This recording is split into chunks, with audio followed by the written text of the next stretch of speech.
In 3, 2, 1. With us right now, it's the founder of Growth Molecules. It's the one, the only, Amelia Danzica. Amelia, again, your website is growthmolecules.com. Amelia, thank you so much for joining us. Thanks for having me, Josh. All right, give us the overview. Tell us about what you do at Growth Molecules. We focus primarily on software as a service. We help companies develop their strategy, their playbooks for what happens after someone purchases your product. The relationship is really only beginning at that moment. You want them to be a repeat client. You want them to be saying positive things about you, not only on social, but when people do behind the scenes checks. And so we help companies with everything in the go-to-market strategy post that moment they sign the agreement to be a partner with you.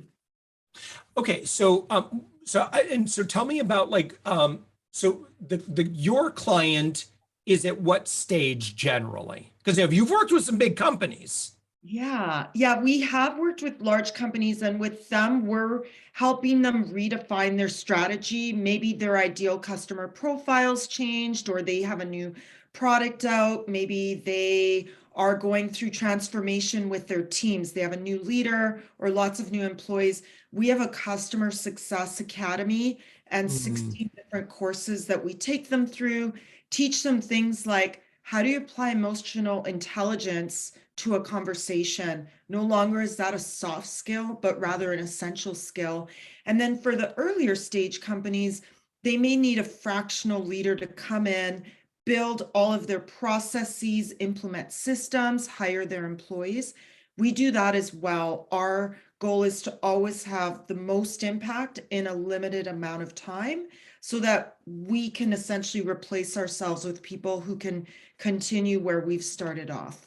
Yeah. So if I were to stereotype around a lot of SaaS companies is that they're very tech heavy. A lot of times the founder maybe comes from a tech background.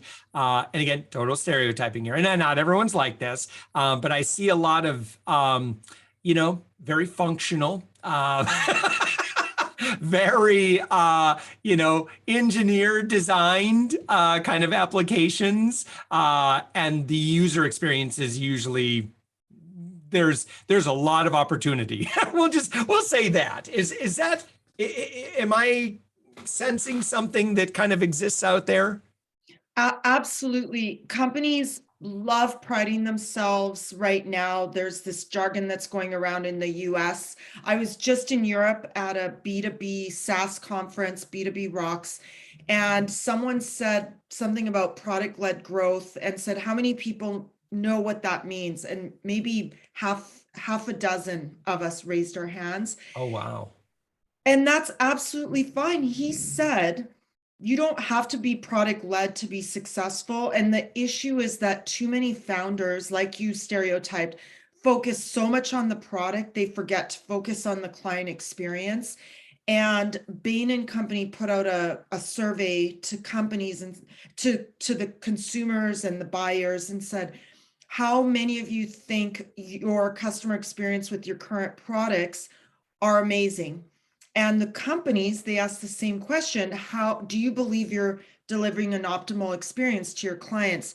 80% of companies surveyed prided themselves on, yes, we have the right experience. Yet on the opposite side, the users, 8% agreed with that statement.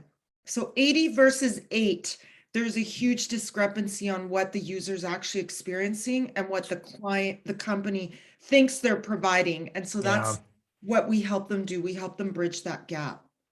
Yeah, I see a lot of, where it's really tough to do this kind of work without, you just really have to make the investments into either conversations, with your clients. But I think a lot of times, unless you have a serious, wealth of knowledge, and experience in UX, it's hard when you're inside the bottle to truly grasp what it is. Whereas I think that you can kind of look at something from the outside looking in and go, ew, what are you guys doing here? Whereas the engineers, like, I mean, it's or even the founder who this is her baby or his baby, it's like, it's perfect. We love it. It's a culmination of everything that we've done, and you don't know, all of the sacrifice we've made in order to get to this point, and so it's hard for them, people that are emotionally attached to what they have, to be objective. And you need that objectivity, at least the objectivity of your users, and the humility to be able to say, okay, we probably are guessing that our product sucks. It's good, it's got potential, but we have a lot of places to go with this.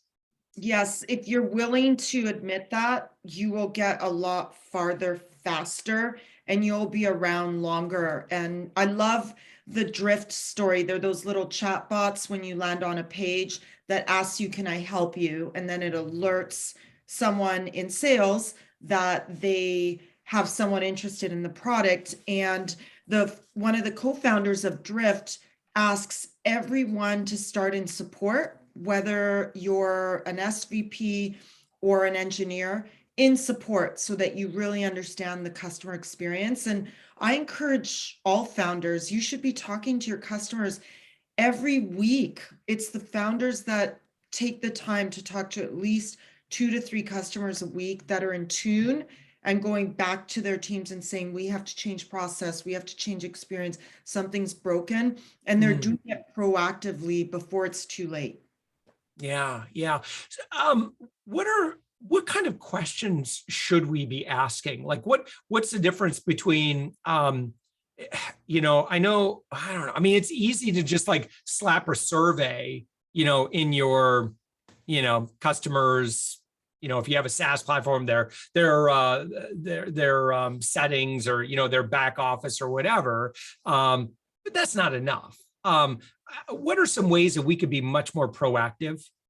Yeah, so I'm so glad you said that, Josh, because honestly, too many companies send out those net promoter scores and those customer satisfaction surveys. But when you dig deep into that research, the reality is only maybe 3 to 6% of your clients are actually responding. Oh, yeah. What about the other 94%? And do you even know which type of customer is replying?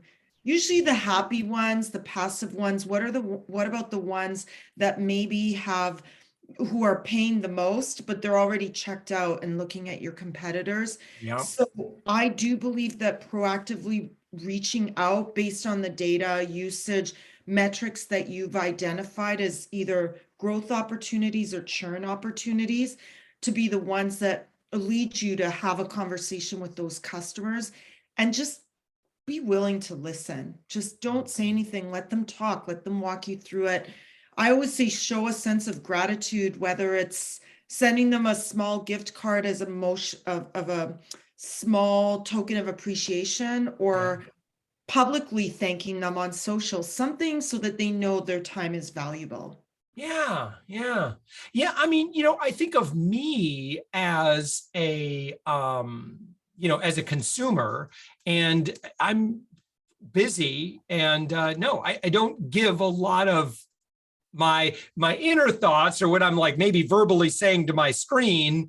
I'm not, it's like, I could send them that information. It's too much time. I just need to get in and out of here. So yeah, it is. It's really tough. And I see so often, like, you'll go to even like a news website, and they'll pop up, tell us about your experience. I'm like, no, I'm not going to do that. And so, yeah, it's quite a challenge. So growth molecules, what does engagement look like for you? And wait a minute, I have to ask you this too. All right, can you go ahead and do a little name dropping? Because I see some pretty popular logos of clients and folks that you've been able to work with. So I'll let you brag a little bit, and then I'd love if you could, Amelia, talk about what engagement looks like when you're working with a startup or a company. Yeah, absolutely. So, I mean, I'll just share some of the ones that we're proud of. Xperity Health, they were recently acquired.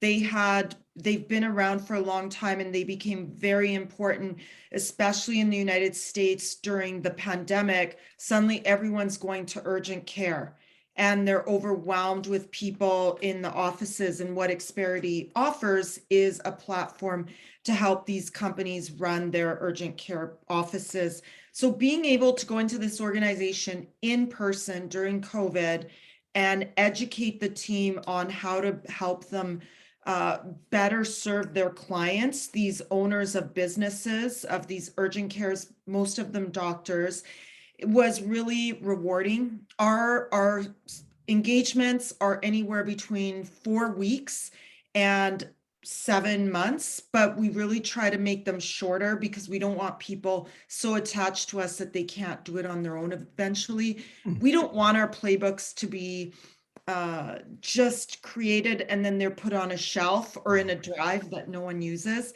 So we make everything with clients. And to name drop companies like Gainsight, they're the largest leader in customer success. They've been around for a long time.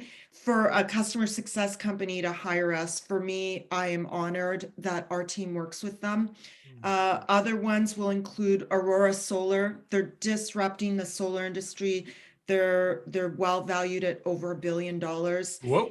And the one that I'm really proud of is Modern Health. They have turned upside down how you really help employees with their mental well-being. And so they have an application, and we went in and helped them build some of their programs to better serve their own brands. So those are just some of them that we've worked with. Yeah. And then usually, Amelia, and by the way, I'm curious, especially, for the maybe the smaller companies, that like they, maybe they have limited resources, they don't have a huge budget for this, but they really want to get this right. What would you recommend for someone in that position? Yes, so we want to make everything we do accessible to everyone. If you go to my LinkedIn, you'll see I have hundreds of resources. So does our website, growthmolecules.com, not only free webinars, but blogs that are actionable, even a maturity assessment they can download and really understand where is our business right now and where do we want to take it to next. And then I will add that we have an academy. It's very affordable. Anyone can sign up and go through self-paced programs Oh, that's cool.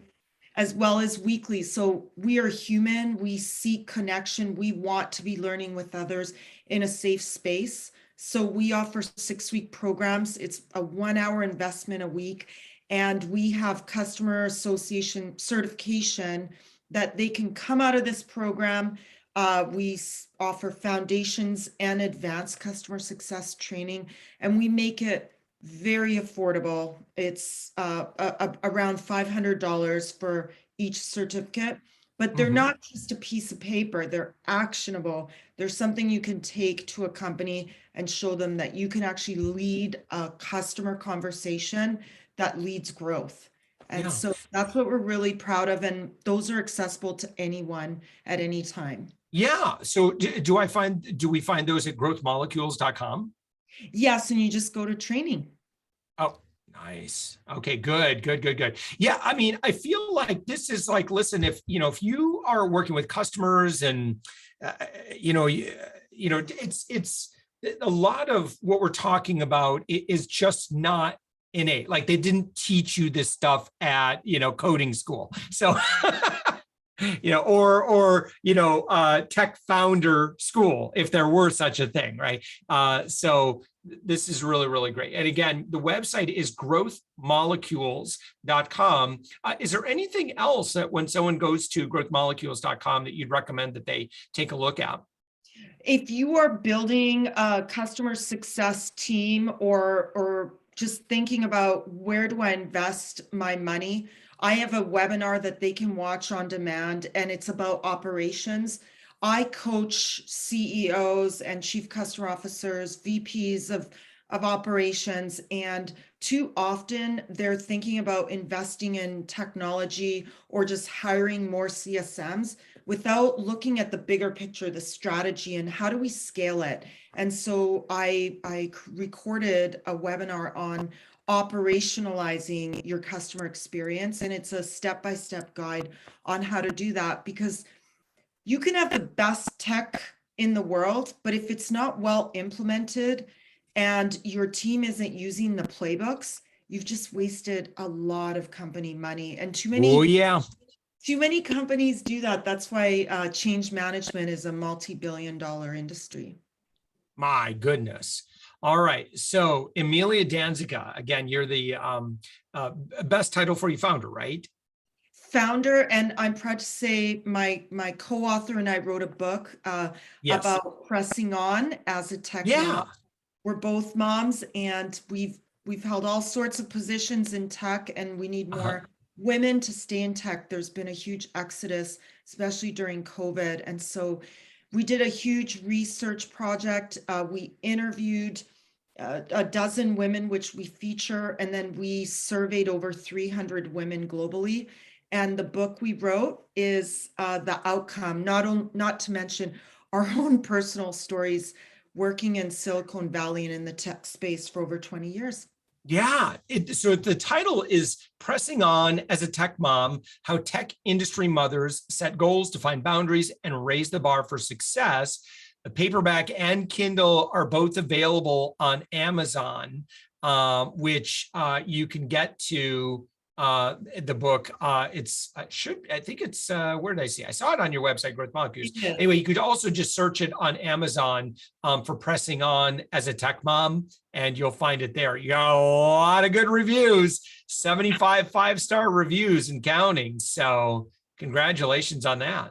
Yeah, thank you. And I'll just say it's not just for women. We had a lot of men not only write reviews, but read it in advance to make sure that everyone knows this is a book to empower people.